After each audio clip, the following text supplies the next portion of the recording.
Hello दोस्तों, एक बार फिर स्वागत है आपका अपने यूट्यूब चैनल पढ़ाई की बातें सुनील सर के साथ। वीडियो आगे बढ़ने से पहले चैनल को सब्सक्राइब करें और बेल आइकन को प्रेस करें ताकि आने वाली वीडियो की नोटिफिकेशन आपको सबसे पहले मिलती रहे। तो आइए शुरू करते हैं आज की वीडियो।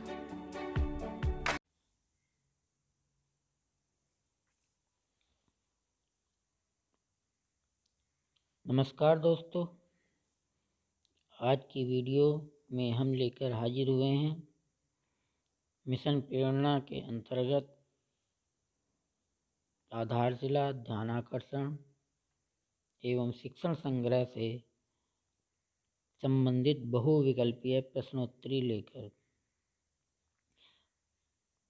मैं आशा करता हूँ कि ये प्रश्नोत्तरी आपको आपके ज्ञान वृद्धि में इन तीनों मॉड्यूल को समझने में काफ़ी मददगार साबित होगी। अक्सर क्या होता है कि हम बार बार पढ़ते हैं लेकिन चीज़ें हमें याद नहीं रह पाती हैं। उसका सबसे अच्छा उपाय है कि हम प्रश्नोत्तरी का अधिक से अधिक अभ्यास करें, क्योंकि जब तक हम किसी भी कंटेंट को पढ़ने के बाद उसकी प्रश्नोत्तरी पर नज़र नहीं दौड़ाते हैं या उसकी प्रश्नोत्तरी को हल नहीं करते हैं, तब तक हमें वो कंटेंट याद नहीं हो पाता है।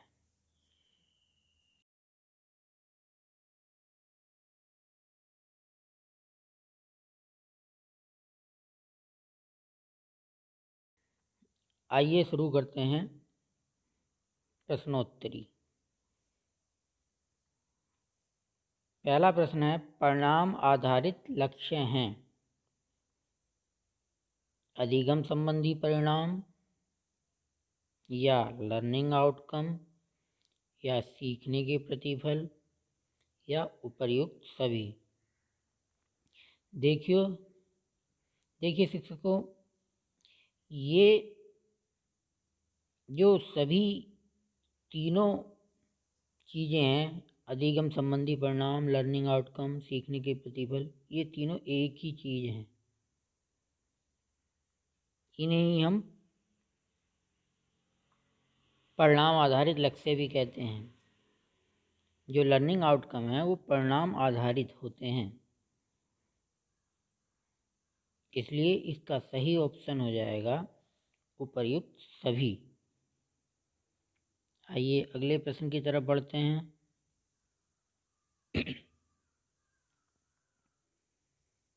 लर्निंग गैप होता है, लर्निंग गैप क्या होता है इनमें से? EO minus AO equal to LG, या वास्तविक अधिगम स्तर एवं कक्षानुरूप अपेक्षित अधिगम स्तर में अंतर, एक्सपेक्टेड आउटकम और एक्चुअल आउटकम में अंतर, उपर्युक्त सभी। देखिए EO और AO का भी तात्पर्य यह है कि एक्सपेक्टेड आउटकम और एक्चुअल आउटकम। तो हमारा जो लर्निंग गैप होता है वो इन दोनों का अंतर होता है। बच्चे में जो वास्तविक अधिगम हुआ है और उस कक्षा के अनुरूप जो अपेक्षित अधिगम है निर्धारित किए गए हैं, उसमें जो अंतर है वही लर्निंग गैप होता है। तो इसके तीनों ऑप्शन जो हैं ये भी सही हैं, तो इसका सही ऑप्शन हो जाएगा द, उपर्युक्त सभी। प्रश्न संख्या 3 है, मिशन प्रेरणा की टैगलाइन है, हमारा प्रदेश प्रेरक प्रदेश, हम बनाएंगे प्रेरक प्रदेश, उत्तर प्रदेश प्रेरक प्रदेश, आओ बनाएं प्रेरक प्रदेश। तो इसका सही ऑप्शन हो जाएगा बी, ब, हम बनाएं ये प्रेरक प्रदेश।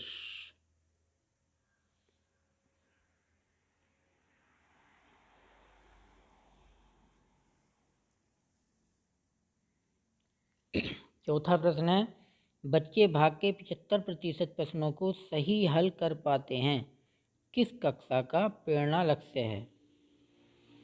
देखिए, 75% भाग के प्रश्नों को सही हल कर पाते हैं।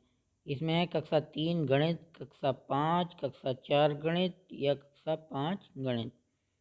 तो हम जैसा कि जानते हैं, कक्षा 4 के जो बच्चे हैं, जो कक्षा 3 के जो बच्चे हैं गणित में, उन्हें जोड़ और घटाना हासिल के साथ आना चाहिए। कक्षा 4 को गुणा के प्रश्न 75% हल करने चाहिए, और कक्षा 5 के जो गणित के में हैं वो 75% भाग के प्रश्न सही हल कर देने चाहिए। तो इसका सही ऑप्शन हो जाएगा द, कक्षा 5 गणित। पांचवा प्रश्न है, प्रेरणा मिशन की शुरुआत कब की गई? 4 सितंबर 2019 को, 5 सितंबर 2019 को, 4 जुलाई 2019 को, 5 जुलाई 2019 को। तो प्रेरणा मिशन की शुरुआत की गई थी 4 सितंबर 2019 को। इसका सही ऑप्शन हो जाएगा ए, 4 सितंबर 2019 को।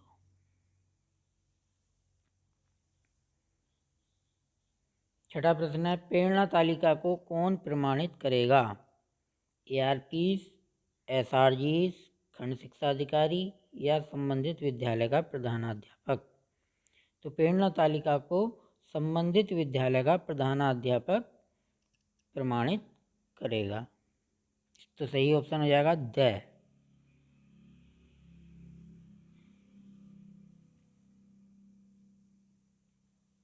सातवां प्रश्न, लर्निंग आउटकम के कौन कौन से स्तर हैं? केंद्रिक अथवा फोकल आउटकम, नेस्टेड आउटकम एवं उप आउटकम। केंद्रिक आउटकम, नेस्टेड आउटकम एवं फोकल आउटकम, या केंद्रिक आउटकम, फोकल आउटकम, उप आउटकम, या उपर्युक्त सभी। तो इसका सही ऑप्शन हो जाएगा ए, केंद्रिक अथवा फोकल आउटकम।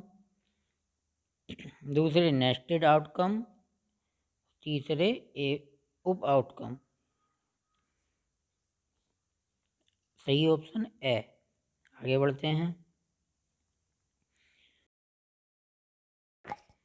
ध्यान आकर्षण शिविर के लिए प्रतिदिन कितना समय निर्धारित किया गया है? ध्यान आकर्षण शिविर के लिए प्रतिदिन कितना समय निर्धारित किया गया है? 45 मिनट, 50 मिनट, 40 मिनट या 35 मिनट? तो ध्यानाकर्षण शिविर के लिए प्रतिदिन 40 मिनट का समय निर्धारित किया गया है। सही ऑप्शन हो जाएगा से।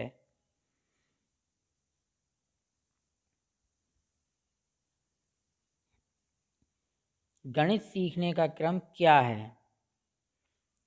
ERAC, ERAC, ELPS, LSRW या इनमें से कोई नहीं? तो गणित सीखने का क्रम है ELPS।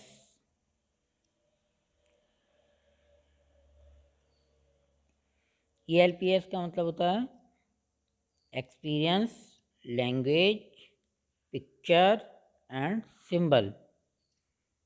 अर्थात सबसे पहले बच्चा अनुभव करेगा, फिर उसकी भाषा समझेगा, फिर पिक्चरों पर आएगा, मतलब तस्वीरों को, जो पिक्चर हैं उनका जनरलाइजेशन करेगा। उसके बाद जो सिंबल होते हैं उनका भी जनरलाइजेशन करना सीख जाएगा। इस तरह से इस प्रश्न का सही ऑप्शन हो जाएगा ELPS, ब ऑप्शन। इसका सही ऑप्शन हो जाएगा BELPS। ELPS का क्या अर्थ है? जैसे कि पिछले प्रश्न में बताया, पहला ऑप्शन है अर्ली लर्निंग प्रोसेसिंग सिस्टम, दूसरा एक्सपीरियंस लैंग्वेज पिक्चर सिंबल, तीसरा अर्ली लिटरेसी प्रोग्राम सिंबल। इनमें से कोई नहीं, तो इसका ऑप्शन सही हो जाएगा जैसा कि आपको अभी बताया, experience option B, language picture and symbol. अगला प्रश्न, कक्षा 4 में भाषा के प्रेरणा लक्ष्य हैं।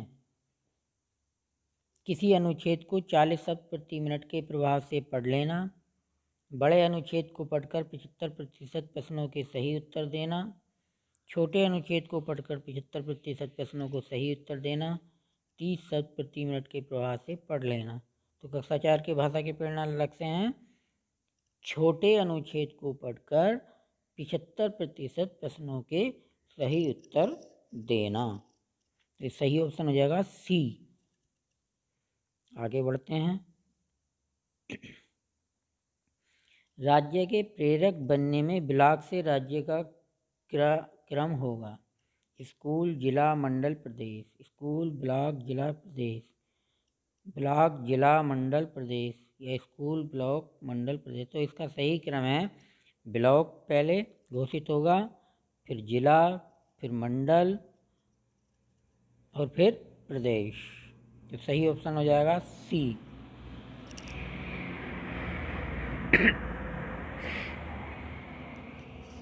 आगे बढ़ते हैं,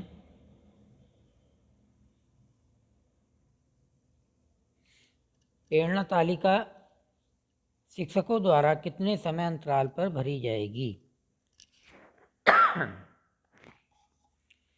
प्रत्येक सप्ताह, प्रत्येक माह, प्रत्येक 3 माह में, प्रत्येक 6 माह। तो प्रेरणा तालिका प्रत्येक 3 माह में शिक्षकों द्वारा भरी जाएगी। इसका सी ऑप्शन सही हो जाएगा, प्रत्येक 3 माह में। प्रश्न संख्या 14, प्रेरणा लक्ष्य किन किन कक्षाओं के लिए निर्धारित किए गए हैं?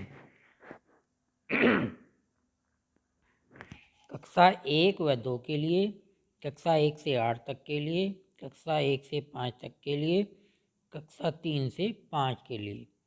तो प्रेरणा लक्ष्य कक्षा 1 से 5 तक के लिए निर्धारित किए गए हैं। इसका सही ऑप्शन हो जाएगा सी।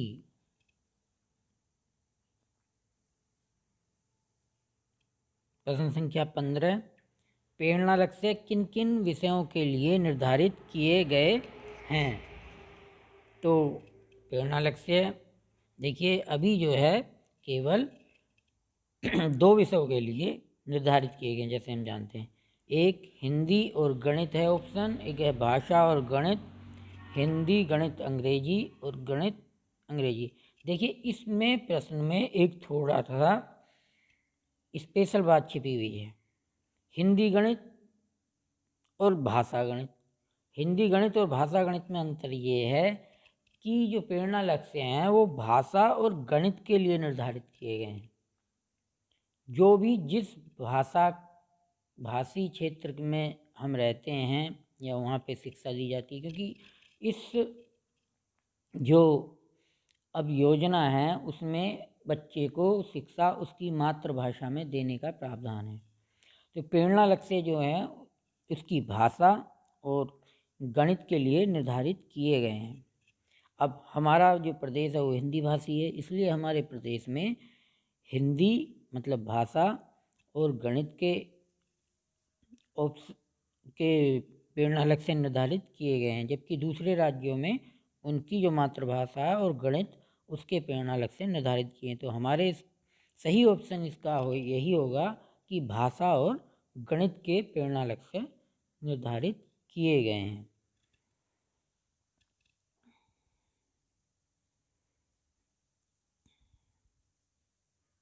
आइए आगे बढ़ते हैं,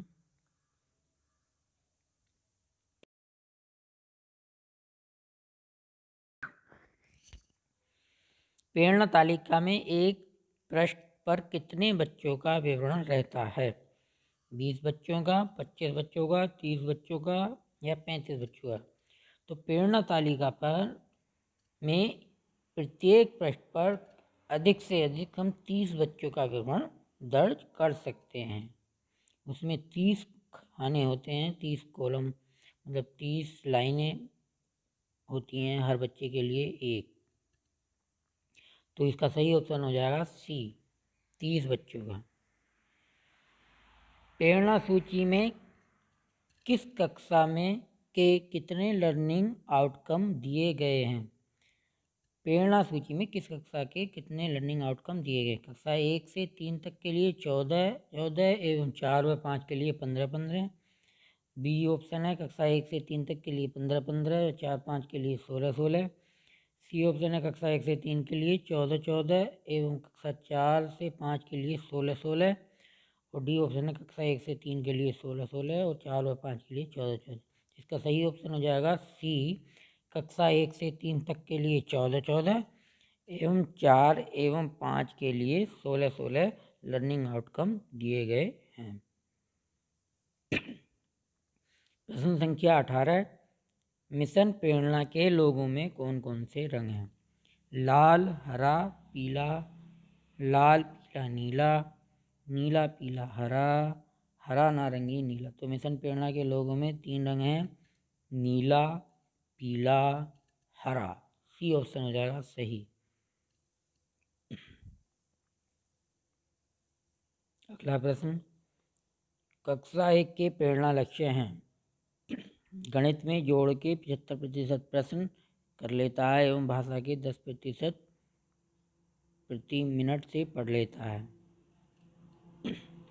10 तक गिनती लिख लेता है एवं भाषा के 10 शब्द निर्धारित सूची से पहचान लेता है। गणित में 5 संख्याएं सूची से पहचान लेता है एवं भाषा में छोटा अनुच्छेद पढ़ लेता है।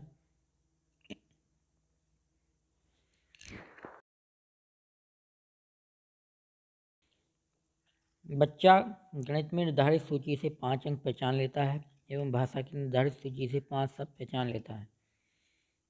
तो इसका डी ऑप्शन हो जाएगा सही। बच्चा गणित में निर्धारित सूची से 5 अंक पहचान लेता है एवं भाषा के निर्धारित सूची से 5 शब्द पहचान लेता है। तो डी ऑप्शन सही हो जाएगा। आइए अंतिम प्रश्न की तरफ बढ़ते हैं। आधारभूत शिविर कितने दिनों का होगा? 40 दिन का, 70 दिन का, 50 दिन का या 50 सप्ताह का? तो आधारभूत शिविर जो होगा वो 50 दिन का होगा। तो इसका सही ऑप्शन हो जाएगा सी, 50 दिन। तो इस तरह से ये हमारे बहुविकल्पीय प्रश्नोत्तरी थी। अगर ये प्रश्नोत्तरी आपको थोड़ा भी मदद करती है तो कमेंट में लिखें, और वीडियो अगर पसंद आई हो तो लाइक करें, शेयर करें और चैनल को सब्सक्राइब करना ना भूलें। एक बार फिर आप सभी का धन्यवाद। नमस्कार।